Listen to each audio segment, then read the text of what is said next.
speak at a lot of conferences and startup events, and one of the questions that I get asked a lot, we talk about different skills, your sales skills, your management skills, your financial skills.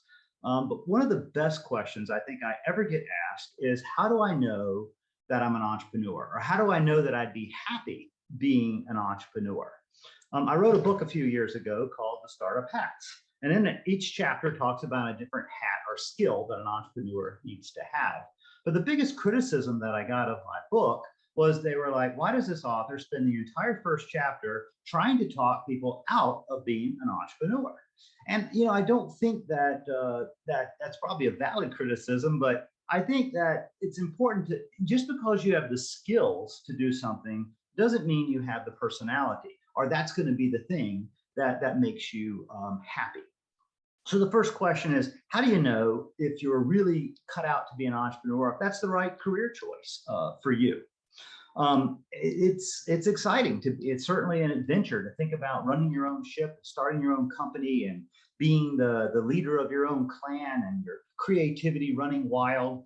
It's full of risk, and it's full of uncertainty and stress, but it's also the thing that's exciting enough to make you want to get up in the morning. You don't want to lay in bed, because you're going to, the minute your eyes open, you're thinking about things you need to do, things you could do, what the outcome of those things might be. It's releasing this tremendous creativity because of the career path that you've chosen. But now it's not the certainty or the comfort or the predictability that you're going to find in an office cubicle. You raise a little pot of money, and you know how long that burn is going to take you, and you know what you need to do, and you're hoping you don't run out of money before you achieve that next milestone so you can get your next funding or become cash flow positive. I often say it's like jumping out of an airplane without a parachute. You just have a little bag full of very ambitious silkworms, and you are knitting all the way to the ground. That's kind of what it's like to be a startup. Now, an entrepreneur. Now, there are entrepreneurs who are engineers, are highly technical, and they sell a patent, and that they're entrepreneurs indeed, but not in the purest sense of the word. I'm talking about people who innovate, who start their own company. They're making something, buying it, selling, hiring people. They're running the business themselves, a true entrepreneur. So what are the personality types? What's going to make you happy? And what's going to make you crazy? These are the kind of questions that you ask yourself. The Chinese curse says, may what you wish for come true. And it is considered a curse because so often people wish for the wrong things. When I was an entrepreneur, it wasn't necessarily cool. Everyone wanted you to go work for IBM. And so I was kind of bucking the system and doing my first few startups. But today, the pendulum has really swung the other way. Entrepreneurship is the fastest growing degree at many of our top universities today. There are startup accelerators, there are mentorship groups, there are labs on campus, there are angel groups. The government gives tax incentives to people who invest in startups. We know that's where innovation comes from. So we want to encourage that. And maybe we've encouraged it too much. Maybe it's too cool to be an entrepreneur, to the point that you think if you're not, somehow you're missing something or not achieving your full potential. But it takes all kinds of people to make the world go round. And some people that I find that aren't successful as entrepreneurs, it's not because they're not smart and tenacious and have the skills. It's just that they're not really meant to be entrepreneurs. That's not the personality type. That isn't what gives them energy. It isn't what makes them happy. So you ask yourself certain questions. What intrigues you? Do you like the unknown? Do you like having opportunities spinning around with endless combinations that could be put together? Or do you like predictability? Do you like there to be a pattern and you know you're on the right course all the time because you're following the pattern? These are personality types. Because the one thing I can tell you is that a startup is chaos. It is unpredictable every day. The minute you think you've got it figured out, you're going to have to pivot and find a different customer type, or sell using a different model, or that hire that you were so counting on is going to let you down. You're going to have to fire them and hire someone else. You're constantly fighting to bring order to the chaos. Now, if that turns you on, if you are the person who loves to organize and bring order to that chaos and figure it out, then that's a sign that you might be an entrepreneur. One of the things that people find really frustrating when they try to be entrepreneurs and they're not is how you never really get to finish a train of thought. I've started an email message in the morning, an important message, and immediately got interrupted. Someone walks in my office. There's a crisis. There are phone calls to take. There are emails that take precedence over the one that I was typing. The text is going off.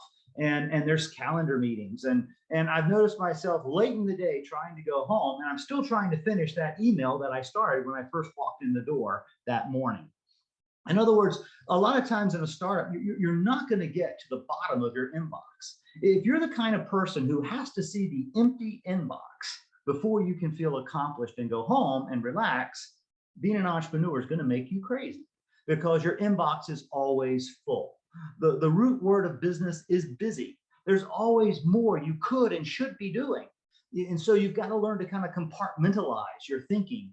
And if you like seeing that inbox still full, knowing there's tons of more stuff you could do, you're just going to bring an end to it and jump on it again tomorrow. If you can do that kind of compartmentalization, and then maybe you're an entrepreneur. Now, if you need to have everything organized and in its place before you can really relax, if you need a to-do list or procedure, and have it worked out, then that's not going to be what you find in the startup. Those are the things that you're creating on the fly. It's like you're making up the rules while you're in the heat of the game, trying to score the points. Now, there are other telltale signs of being an entrepreneur. One is the work ethic. Entrepreneurs are known for a pristine work ethic. So you have to ask yourself, when you work really, really hard and you're dead tired, do you feel accomplished? Or do you feel like you were cheated? Do you feel like you worked harder than you should have had to work? These are questions.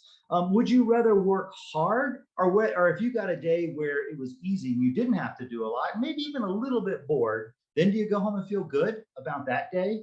Which day do you feel better about? Because an entrepreneur needs work in front of them. They're a machine. And the more work they get done, no matter how tired they are, when they get home, they feel even more accomplished because they got more work done.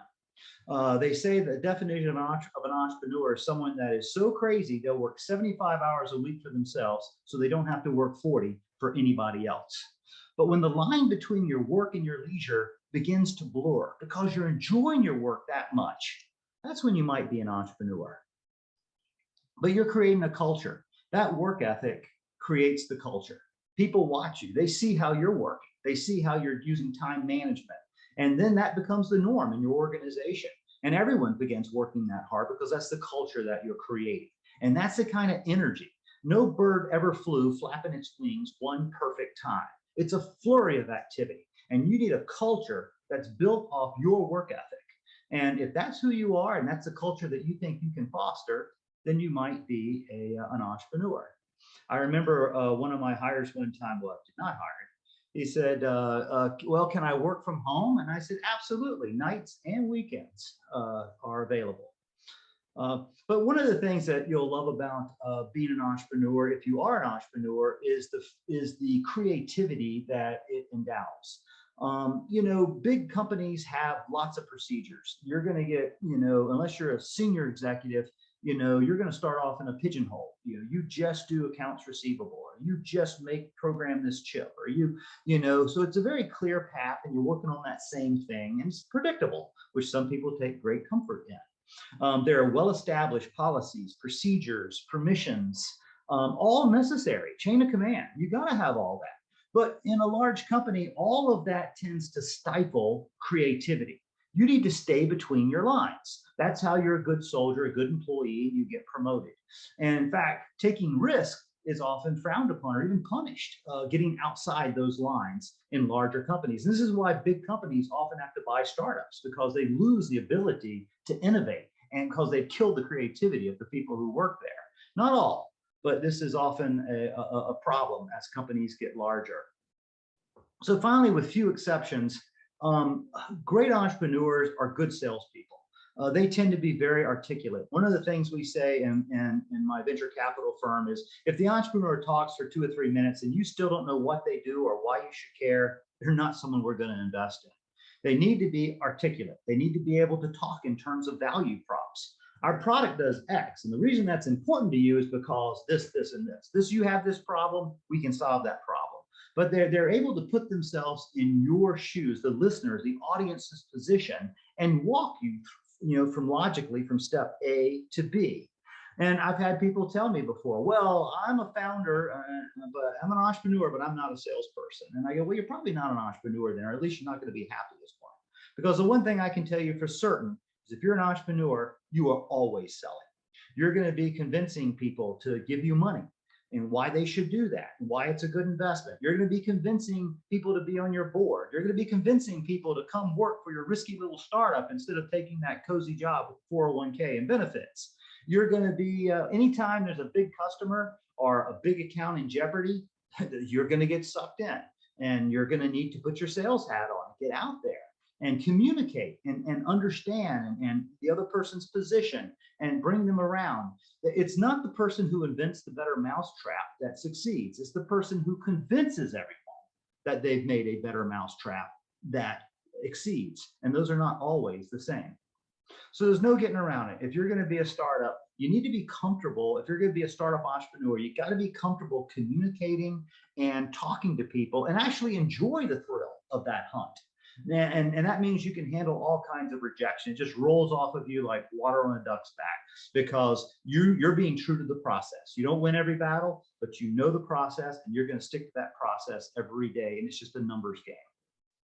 So the next question you want to ask yourself, if you still think that you're an entrepreneur, you got to ask yourself, what is the time? When is the right time for me to be an entrepreneur?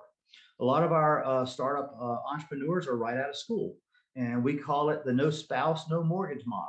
They don't have a lot, they're fine with some folding tables and a basement and they don't have a lot to lose. And so they're out there and that's a great time to start a business. But we also have invested in entrepreneurs that are more towards the midlife where the kids are grown, they've gone off to college and you've got a little nest egg now. And that's a time where you feel like now's the time for me to step out. Or maybe they have a spouse who's gotten a promotion and is able to carry some of the family expenses. Or maybe they're retiring. I have a couple of entrepreneurs who are retired. And this is something they've always wanted to do and try. They've never been completely happy working in corporate America. And so now that they've retired and they feel more financially secure, that's the time. So the question is not just, are you an entrepreneur, but when's the right time for you to be an entrepreneur? And sometimes that means talking to your family and it becomes a family discussion. There's a couple of other personality types that I found that really struggle with being an entrepreneur. And one of those is the perfectionist. The perfectionist is the person that has to do everything as good as it can be done, or they're not happy. They're not happy with themselves and they're not happy with their performance. Well, let me tell you, in a startup, you rarely have the luxury of doing anything to 100%. We call it the 80% rule. Yes, if you spend another 4 hours on that deck, you could really polish up the graphics and maybe make it 5% better.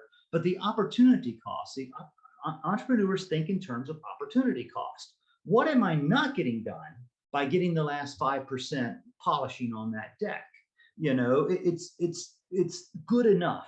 And the problem is a lot of things, you don't nail anything down too hard in a startup because you're always pulling stuff up.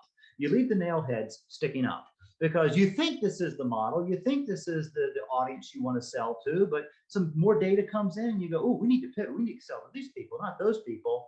One of the examples that I love to talk about is like a click-through agreement on a website.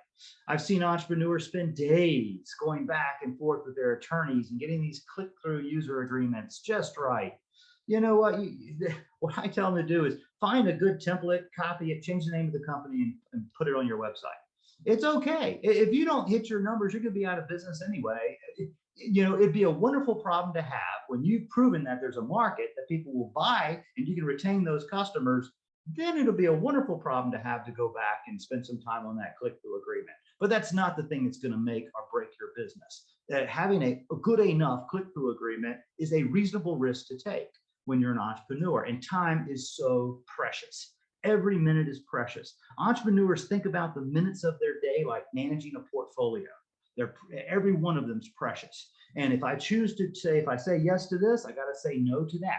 So they're constantly asking, is the thing I'm saying yes to the single most important thing in my day and for my company this moment? And so that's why they're constantly, yeah, they have lists. They've always got lists, but they're constantly reorganizing that list. They're marking things off, moving things to the top, delegating things to other people, and thinking in terms of opportunity cost. This is what one of my favorite business writers, Tom Peters, calls falling forward fast. He says, train all your people to make all the mistakes they can as quickly as possible, because that's how you learn. In a startup, you don't know you're doing it right. You're doing something that hasn't been done before. So you just try stuff, you throw it against the wall and you see if it sticks. And you never spend too much time on something because you might be throwing that away and going with a total different model. That's the mentality, the innovation that eventually good accidents will happen and you will strike on to what is right and repeatable. And then you institutionalize it and you start building those procedures that will make you successful. But in the beginning, you're just doing stuff as fast as you can. And like a personality type that I find that really struggles with startups is like doctors. And I think, and this is a joke with venture capitalists, is never invest in a doctor. And I've had successful doctor entrepreneurs, but I do understand the stereotype, because so often they're trained from medical school on to make zero mistakes. And frankly, I'm glad that my doctor is trained to make zero mistakes, because you follow the procedure exactly. And but that mentality in a startup is deadly. You'll get one great thing done a day, and that ain't enough. You've got to stick and move, stick and move. It's guerrilla warfare in a startup. And so if you have to have everything done as good as it can be done before you feel good about it, then you're going to really struggle as an entrepreneur. The final thing is that I want to talk about is just entrepreneurs are good leaders. No matter how articulate you are, how great of a salesperson you are, you will never accomplish anything more than one person can accomplish unless people trust you and they will follow you and you can delegate to them and give them the authority and the resources they need, and then let them alone. Don't circumvent their leadership. Don't go give instructions to their people. Leaders are if you have a hard time trusting people, then entrepreneurship is going to be a tough road for you. You've got to hire good people, and you've got to give them resources and tell them what success looks like, and then let them go and have the freedom to fail. Trust them. Now, at some point, you can talk to them and guide them, and you may have to replace them, but you've got to trust other people, or you'll go crazy trying to control. You'll get to like those entrepreneurs where no one can make a decision unless you're in the room. And then you become the bottleneck. And the very things that made you successful in the very beginning are the things that lead to your failure after just a few months of growth. So these are thoughts, just things to think about, and there's always exceptions to every rule. These are just things that I've seen in the personalities of the most successful entrepreneurs. And I consider, if you're successful and miserable, I don't consider that success. You need to not only have a successful business, you need to be happy doing that. It needs to fit your personality, and you need to be excited, not every day, but for the most part, you need to really enjoy what you're doing, because that's what success really is. It's not measured just in how much money you make. I remember sitting on my back deck overlooking my lake, and a guy came by and we talked, and I met him 10 years later at a conference. And he came up to me and he said, you don't remember me, do you? And I said, I'm sorry, I don't. And he said, we sit on your back deck, and I talked about my personality and whether or not you thought I'd be a great entrepreneur. And you kind of told me what it was like and what I could expect and the kind of personalities that do well.